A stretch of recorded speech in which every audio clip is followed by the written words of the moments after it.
Mais quel bon week-end, les gars. Mais quel bon week-end. Alors, on commence le week-end avec Mallorca qui crée la surprise face au Real Madrid.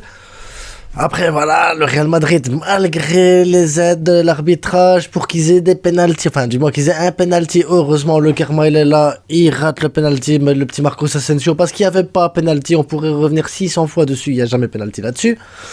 Donc, la surprise, là, tu te dis, le Barça, maintenant, il va jouer avec ou la pression pour mettre les 8 points au Real, ou alors sans pression en se disant, ben voilà, on va jouer notre football. Et le Barça l'emporte 3-0, les gars, 3-0. On a vu un Barça guardiolesque aujourd'hui. Un Barça guardiolesque, vraiment, c'est le mot. Parce que, mais quel plaisir, les gars. Et on en parle tout de suite. En tout cas, après vérification de ce qui est noté sur le petit papier, parce que je pense que Sampaoli a donné une feuille A4 à l'autre joueur, et je pense qu'il est encore en train de la déchiffrer à l'heure où je vous parle. En attendant, à tout de suite.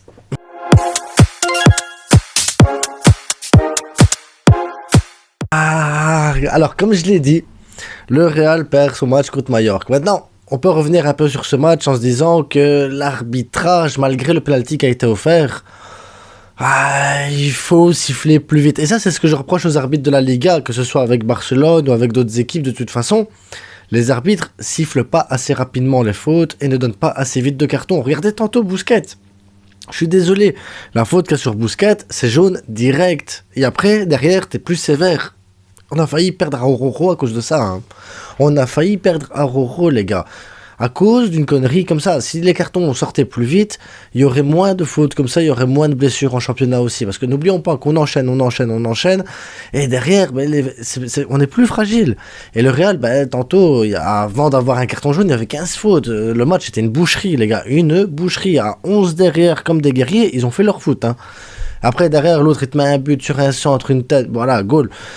Mais un beau but en soi, mais malgré tout, il faut siffler plus vite. Il faut que la Liga elle se dise aux arbitres, voilà, on siffle plus vite. Quand il y a des grosses fautes, on met la jaune un peu plus rapidement et on essaie d'équilibrer un peu les trucs. Mais bon, et après on donne pas de penalty non plus comme ça, gratos, ça se fait pas. Mais il faut protéger un peu plus les joueurs. Je pense qu'on doit protéger un peu plus les joueurs. Après, tantôt, le match était dégueulasse. Hein. Le Real a mal joué, pas moyen d'avoir une ligne de passe, pas moyen de créer du jeu. Voilà, les gars, ils étaient à 11 derrière. On sait ce que c'est, des équipes qui jouent à 11 derrière. On le vit quasiment chaque week-end, ce truc-là. C'est compliqué d'aller jouer contre des équipes qui jouent un double rideau défensif et que t'as pas d'espace. Donc, le Real, au pire des cas, moi, j'espérais au moins un match nul. Maintenant, voilà, la défaite, ça fait du bien. Et là, tu commences à te dire, voilà, le Barça doit aller chercher la victoire. Et là, on y arrive, les gars. On arrive au Barça. Quel bien fou ça fait de voir le Barça jouer comme ça. Mais pas que le Barça, simplement, qui joue comme ça. C'est voir le stade chanter, voir l'ambiance qu'il y avait dans les tribunes, voir les joueurs qui sont super contents, les uns qui embrassent les autres. Gavi, Imar qui va voir Dembélé directement, le câlin. Tu te dis que même il y a une communion entre chaque joueur, chaque personne. Rafinha, je vais revenir dessus après parce que les gars, il y a un truc avec Rafinha qui m'énerve. Mais je reviens après, donc restez dans la vidéo, comme ça on en parle tout de suite après. Mais ça fait du bien, un match comme ça, les gars. Christensen, Araujo en défense, il n'y a rien qui passe. Si Ter Stegen aujourd'hui, il est encore avec un nouveau clean sheet, c'est surtout parce que voilà, on a une défense en béton, les gars. Une défense en béton, il n'y a rien qui passe. Et aujourd'hui, Jordi Alba, autant la première mi-temps, je l'ai trouvé très moyen, autant la deuxième, le gars, il te met un but, une passe décisive, là. Jordi Alba a fait du Jordi Alba en deuxième mi-temps, à déborder, à écarter le maximum, à apporter du danger avec des centres et tout ça. Donc voilà, un Jordi Alba, moi, qui m'a plu sur le plan offensif. Et que dire de Koundé, qui lui aussi, il a même tenté un tir. Koundé, non, on a eu un match, les gars, mais un match. C'est bien simple, il faut que je descende. D'un cran, là, parce que... Voilà. Je suis descendu d'un cran. Donc, on a commencé le match avec Busquets. Blessure. Et je me suis dit...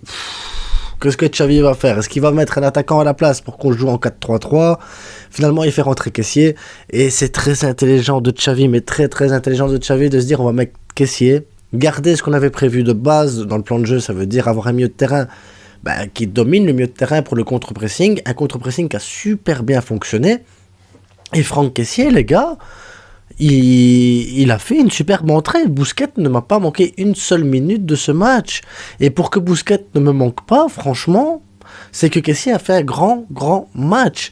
Il y a qu'à voir aussi sa passe décisive là qu'il met. Mais c'est une passe magnifique. Hein. La manière dont il contrôle la balle, dont il se protège, il attend le bon moment pour dévier la balle entre les joueurs pour que Jordi Alba, il n'est plus qu'à la mettre. Que Jordi Alba puisse frapper, c'était magnifique. Magnifique, et la finition de Jordi Alba, magnifique aussi, avec l'appel. Voilà, ça a libéré le match, mais ça a fait un bien fou. Cette libération-là nous a permis après, derrière, enclencher encore.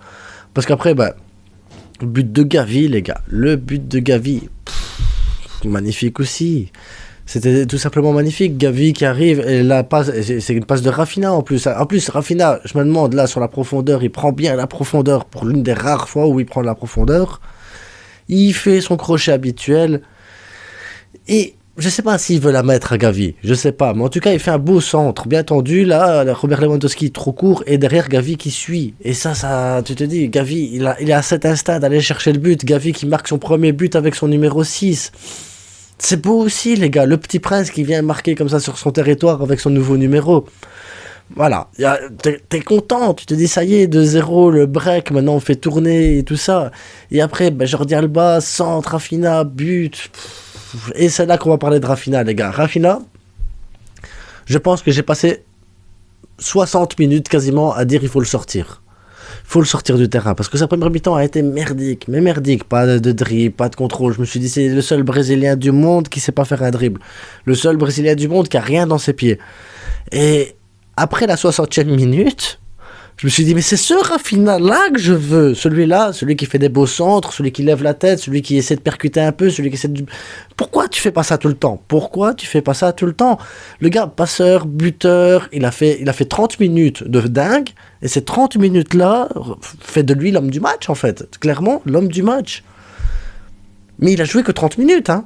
Mais c'est l'homme du match. Pourquoi il joue pas comme ça quand il joue 60, 70, 80 minutes? Pourquoi il fait pas ça tout le long?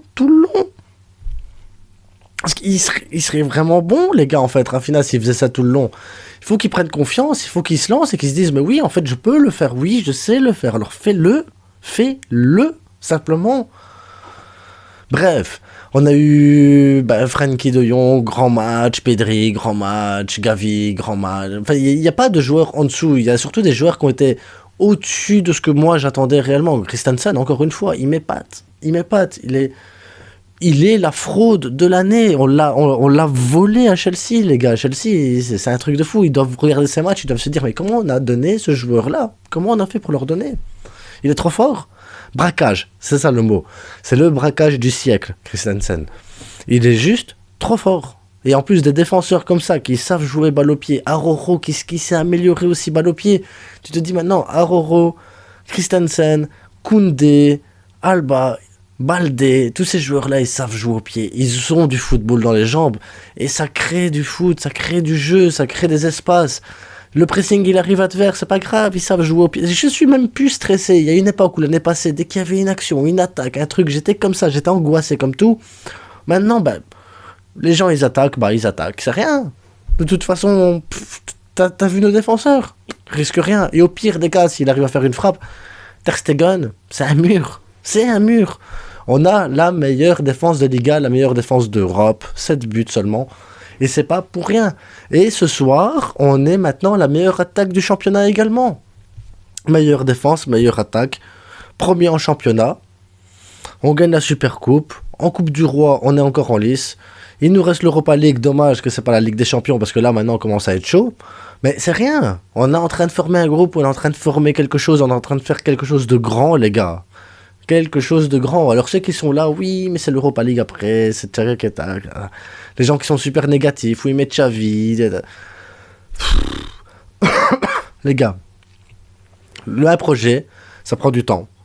Et là, on est en train de voir une esquisse de ce projet, on est en train de voir quelque chose de grand. Maintenant, il faut qu'on travaille sur les attaquants, il va falloir qu'on travaille sur le banc, il va falloir qu'on travaille sur pas mal de points encore.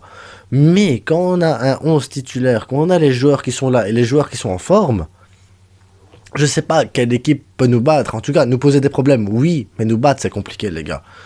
Et ça, retenez-le, on a peut-être l'équipe qu'il faut pour gagner cette Liga. Et maintenant, il faut aller chercher la Coupe du Roi, chercher l'Europa League et se préparer pour la Ligue des Champions l'année prochaine, les gars. Et ça, dans le mercato et dans l'effectif, et Xavi fait du bon boulot. En tout cas, on termine là avec nos 8 points. Et ça, 8 points d'avance, ça fait un bien fou. Un bien fou. En attendant, les gars, bonne soirée. Bonne fin de week-end, je suppose qu'il est bon à mon avis. Et on se retrouve cette semaine pour une vidéo sur je sais pas encore trop quoi. Vu qu'on ne joue que le week-end prochain contre Villarreal, je vais sûrement sortir une vidéo sur... On verra. On verra. Surprise. Même moi, je ne sais pas encore. On verra. Si vous avez des idées de vidéos, mettez-le moi en commentaire. Ça pourrait peut-être m'aider. Si vous êtes content du match, pareil. Si vous n'êtes pas content du match, pareil. Ça m'étonnerait, mais bon. En tout cas, un grand merci à tous ceux qui se sont abonnés. Merci à vous qui regardez la vidéo. Merci à vous qui likez.